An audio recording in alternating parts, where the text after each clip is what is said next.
through the eyes and the camera of Prince Banu Yukon of Thailand. A visit to India begins in New Delhi, the capital.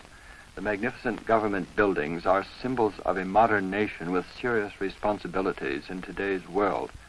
But India is also an ancient land, and her yesterdays are dramatized in countless monuments. Not far from New Delhi stands the famous Qutb Minar. The tower is more than 240 feet high. It was built centuries ago as a pavilion for an emperor's daughter who wanted to catch glimpses of the waters of the Jumna River several miles to the east. Today the tower is surrounded by the ruins and the gardens of the palace. It is a favorite picnic spot for New Delhi people who find in its tranquility a nostalgia for the past. The romantic aspect of India's past is symbolized by the Taj Mahal in the old city of Agra, about 4 hours' drive south of Delhi. Agra contains many other tombs, mosques, and temples, which represent the full flowering of Indo-Islamic architecture. But the Taj Mahal is in a class by itself. It is a massive structure 210 feet high, and it is made of solid white marble. Nevertheless, its lines are so graceful, its symmetry is so perfect, that the building seems to float lightly in the air. This effect is increased by the use of a peculiar technique in the design motif. The size of the design patterns are increased progressively with the height. The result is a kind of optical illusion. Perspective is distorted so that the distant parts of the building are brought closer to the eye. Thus the whole building is seen with equal clarity, and instead of towering massively over the viewer, it seems affixed to the sky rather than to earth, a dazzling, shimmering bubble of stone, marble, semi-precious stones, almost overpoweringly beautiful. All this beauty was inspired by the love of Shah Jahan for his favorite consort Mumtaz. 17 years were required for the construction of her tomb, but tragically Shah Jahan was not permitted to see much of it after its completion. Shah Jahan's son, Aurangzeb, accused his father of over-extravagance in building this memorial to his mother, and with that excuse seized the throne. Shah Jahan asked to be imprisoned near the tomb. From his cell, with the aid of a small mirror, he could catch glimpses of the building during the daylight hours. It is said that Shah Jahan was so fascinated with this monument that he gazed at it dreaming most of his waking hours as long as he lived.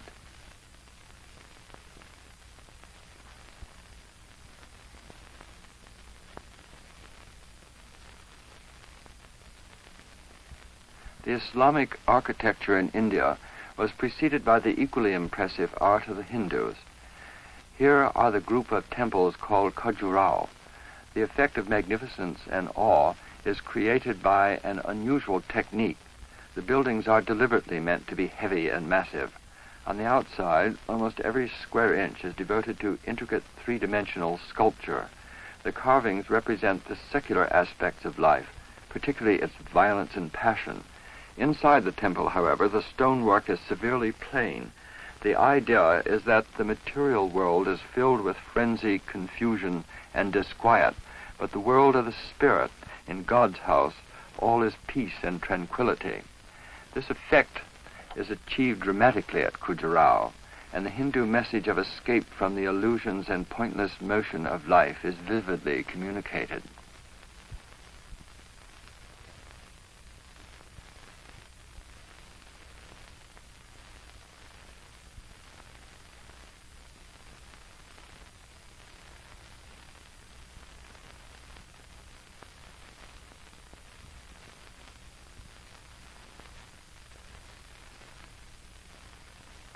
The ancient city of Benares is the center of Hindu culture.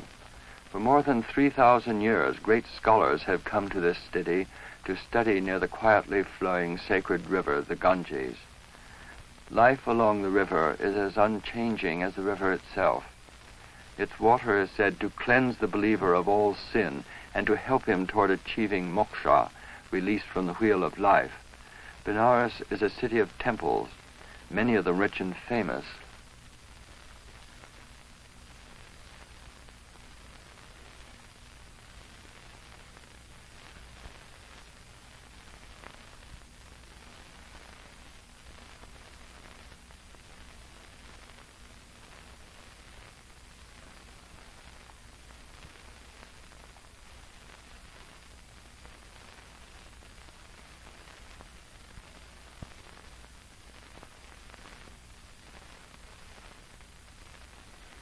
The roof of this temple is covered with 18 tons of pure gold.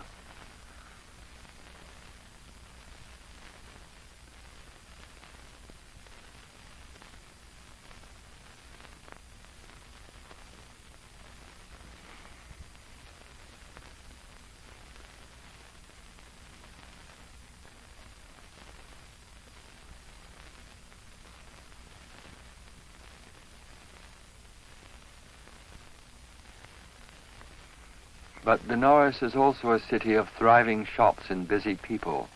The citizens of this metropolis live much as they did in the days of the god king Rama. Religion is a common denominator in the lives of these simple, kindly people.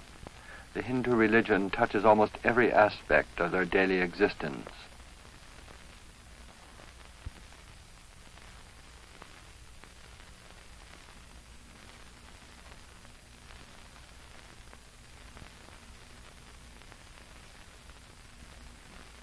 Here, a Brahmin priest leads a young, newly married couple from a wedding ceremony at a temple.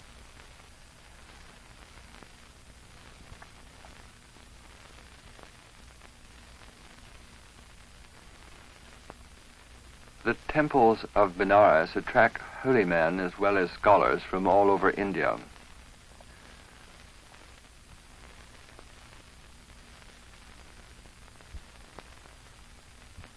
This man is a yogi. His aim is to achieve mastery over his mind and spirit by first learning to control completely the muscles of his body.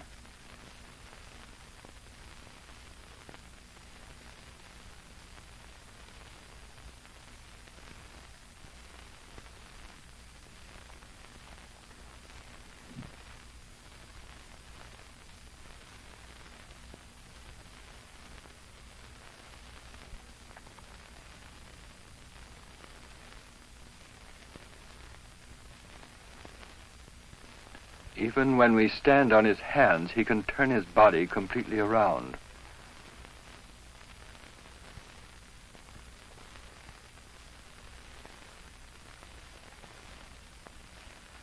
During the centuries that Benares has thrived by the holy Ganga, the Hindu religion has grown wise and tolerant. From its basic philosophic truth, Lord Buddha received the inspiration that led to his enlightenment, and the new religion he preached was eagerly accepted by the many people who were neighbors to, but separated from, the traditional Hindu culture. Beyond the source of the Ganges here, high in the Himalayas, the people of Tibet especially found that Buddhism satisfied the spiritual needs of their rugged life. They added richly to the Buddhist tradition, and their god king, the Dalai Lama, became the head of the whole Mahayana sect of the religion. Today, because of the tragedy that has befallen the Holy Kingdom beyond the source of the Ganges, it is appropriate that the present Dalai Lama should find refuge in the land that gave birth to the religion he represents. No visit to India, therefore, would be complete without a pilgrimage to this remarkable young man.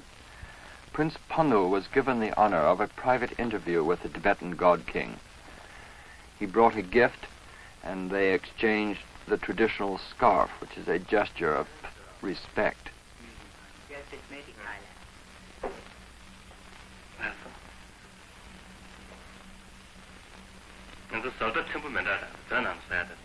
Shape is slightly different. Yes, it has the Pala art that went through Ceylon. The Ceylon through you, look you did. Son, sister, thank you.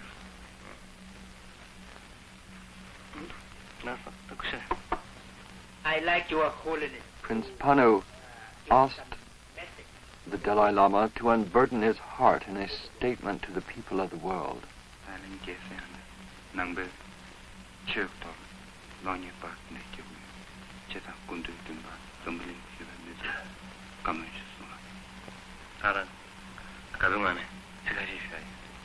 His Holiness will be most pleased to say few words. Thank you.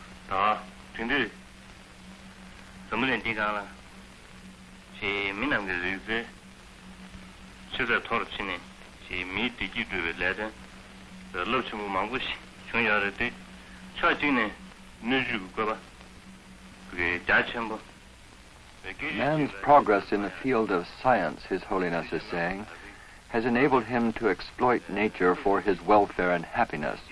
Unfortunately, however, the great achievements of science are being used to develop weapons of destruction. Even worse, the strong are showing an urge to dominate and oppress the weak. Mankind, therefore, lives in a constant state of fear and distress. This suffering can be traced to man's egoism, which makes him think in terms of victory for myself, defeat for others.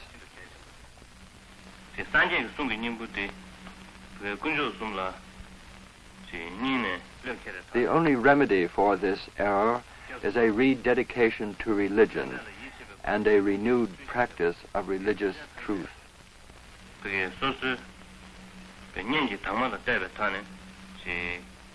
Lord Buddha enjoined us to seek refuge in the three Ratnas: the Buddha, his teachings and his disciples, the belief in and observance of the chain of cause and effect, and the casting out of sin in the attempt to achieve virtue. All of us must recognize that all living beings are our kinsmen, and we must work for their benefit. If mankind accepts these ideals, then world peace will inevitably follow. All men, regardless of nationality, crave peace and happiness. No one desires misery and suffering. Man can elevate the human race above the animal kingdom only if he desists from causing injury to the weak, and only if he respects the rights of even the most helpless. Only by perceiving and practicing this truth shall we preserve the great achievements of the human race.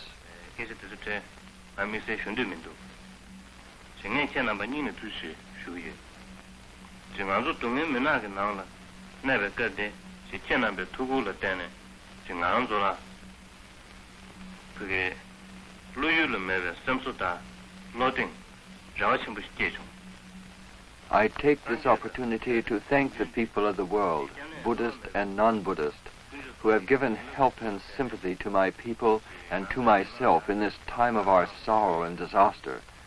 I want to say nothing that might evoke ill feelings, but most of you know what has happened and is happening in Tibet.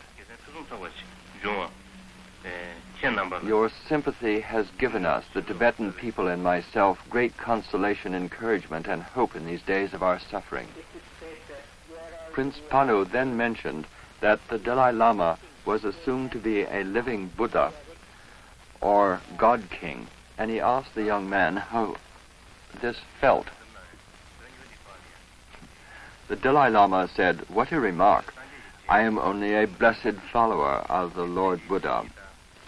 At the same time, Prince Panu had asked if His Holiness sponsored resistance to the Chinese invaders simply in order to regain power and riches. The Dalai Lama replied, "How could that be? If I desired only power and wealth, I could surely obtain them by forfeiting the right of my people to resist the Chinese invaders. From the time of my childhood, I have been taught only piousness. All Buddhists must know that our sanghas, our priests, are barred from indulging in worldly pleasure and must give up material possessions.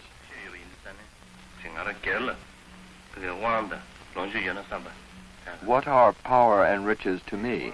I did not become Dalai Lama through the use of force and power. Why then should I try to gain them?"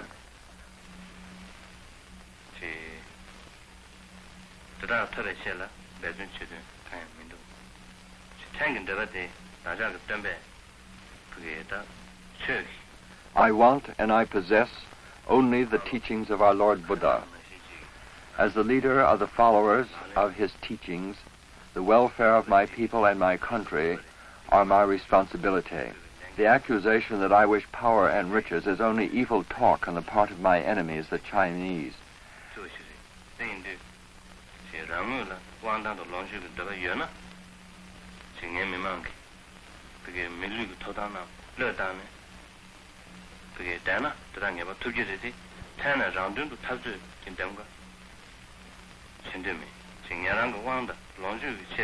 These enemies have become wicked indeed.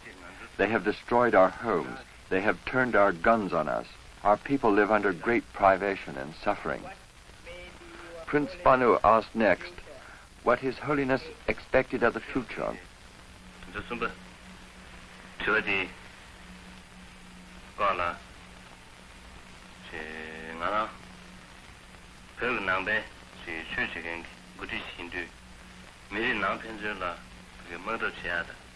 The Dalai Lama replied, as a leader of the Buddhist religion in Tibet, I hope that my suppressed people will win the sympathy and understanding and support of all those in the world who respect the rights and liberty of mankind.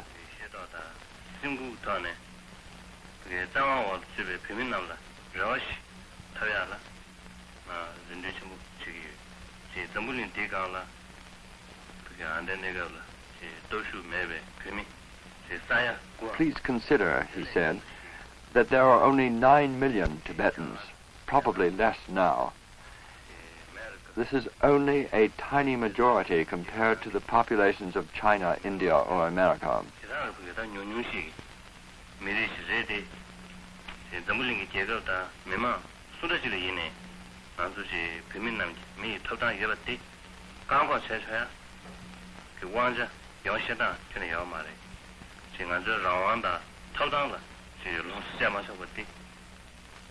Although our number is small, although we are only a few millions, what right has any people or nation to deny us basic human rights? Why cannot we have our liberty, our rights, our simple existence? In the present circumstances, I have only my hope. It is a small hope, but it is indestructible. I hope that we can persist against overpowering might until justice at last prevails. Finally, Prince Banu suggested to His Holiness that people of a small country must have tolerance and patience.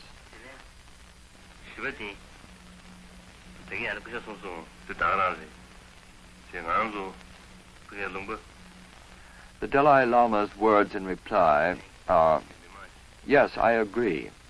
We are the people of a small country. For many years before this last incident, we were tolerant and patient. But there is a limit to these virtues. When oppression becomes greater than human beings can bear, they must resist. Not all human beings have attained nirvana, nor have they reached the state in which they can discard human emotions. Finally,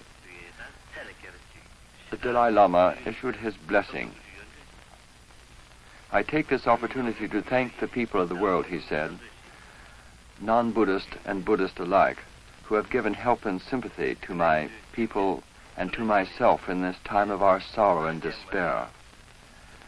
Your sympathy has given us great consolation, encouragement, and hope in these dark days of our suffering.